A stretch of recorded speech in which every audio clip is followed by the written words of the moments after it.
እካዓላ ሮዛ ኣእምሮ እንተዘይተሰይሩ መቕሰልትን ስብራትን ካብ ቃልሰ ይዓግትን ሮዛ እዕዳዋ ዋላ ከም ባላ ዝተገተረ ይኹን ብእግራ ግን ዝኾነ ኮማንዶ ይኹን ካራቲስት ኣይምልጠላን ሮዛ ስምዒታት ገጻ ይቀያየር ኣሎ ሕርቃን ጭካነ ክምስታ ዝብርቅርቅ ዝበለ ስምዒት ካብ ዘላቶ ብድድ ኢላ መስፍን ስቑልካ ኢኻ ናብ ዘይኮን ሃተፍተፋ ኣቲኻኒ ኢላ ህያዕ ብምባል ፀገማይ እግራ ኣብ የማናይ ገፀይ ብምዕራፍ ካብ ዝባን ድፋዕን ጢራ ንቁልቁል ኣፈይ መሬት ሳለመትኒ ደጋጊማ ኸትከተትኒ ብዘለና ዓቕሚ ክከላኸል ፈተንኩ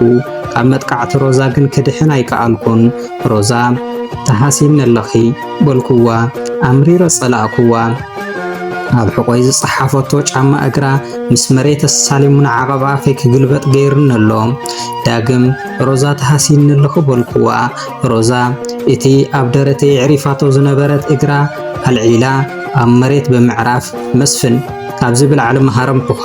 ግን ከዓ ዝተርፈካ ነገር ኣሎ ሰውነትካ ጸላእ ክምክት ከም ዝኽእል ጌርካ ህነጾ ተማሂርካ ክትከውን ተስፋ ገብር ከም ዘይተቀየመና ከዓ በዓልቲ ሙሉእ ተስፋ እየ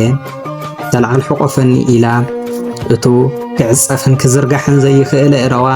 ብምዝርጋሕ ክምስ በለትኒ ብጽልእን ጭካነን ተወሪሩ ዝነበረ መንፈሰይ ብኽምስታ ሮዛ ተሳዒሩ ፍቕሪ ክጻወት ተረኣየኒ ምስ መዓት ኣቡራይ ተላዒለ ተጠምጠምኩዋ ኣነ ኢደይ ኣዚረ ዋላ እንተሓቆፍኩዋ ሮዛ ግን ኢዳ ካብ ምዝርጋሕ ሓሊፋ ካሊእ ዘርአየቶ ምንቅስቓስ ኣይነበረን ስምዒታተይ ተቆራሪጹ መርዳእ ኣቢኒ ሮዛ ሕቆፍንባ በልኩዋ ብዙሑል ድምፂ ኣታዕሽር ናይ ሮዛ ኢድ ምዃኑ ባይቲ ዘንግዕ በለትኒ ብጉንዲ እዝነይ ኣንዊሓና ተንፈሰት ካንደበት ካብዚ መፀ ዘይበሃል ማእገር ሮዛ ብንብዓት ሓፀብክዎ ፎቶ ይኮንኩን ደስ ኢሉኒ እውን ኣይኮነን ፍቕሪ ዲ ናፍቆት ሓልየት ዲ ሰብኣውነት ንባዕለየ ይበርሃለይን ሮዛ ካብ ዓይነይ ዝወሓዘ ንብዓት ማእገራ ስለ ዘጠልቀያ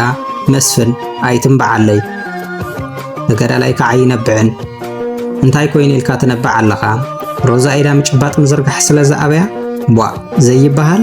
ሪኢካ ኣብ ዝቐረባ ግዜ ቆፀሮ ሕክምና ኣለኒ መጥባሕቲ ክገብር እየ ሽዑ ኢደይ ናብ ንቡር ክምለስ እዩ ሰነፍ ኣይትንባዕ እሺ ኢላ ከም ቆልዓ ንብዓተይ ብደረታ ኣፍ ልባ ክትሓሰለይ ፈተነት ፍሉይ ሞራል ዓሲልኒ ገጻ ደጋጊመ ጠመትኩዋ ዳግም ዘሊለ ስጢማ ሓቆፍኩዋ ሮዛ ፀገማይ ኢዳ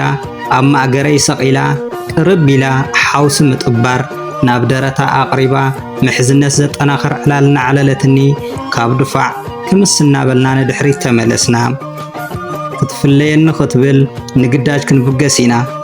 ኣይትስነፍ ከዓ ብምባል እቲ ኣብ ፍቕሪ ጥሒሉ ዝነበረ ሕልናይ ናብ ሓዝክሕዝ ሳንጃ ውግእ ሜሊሳትኒ ንቅድሚት ተዓዘረት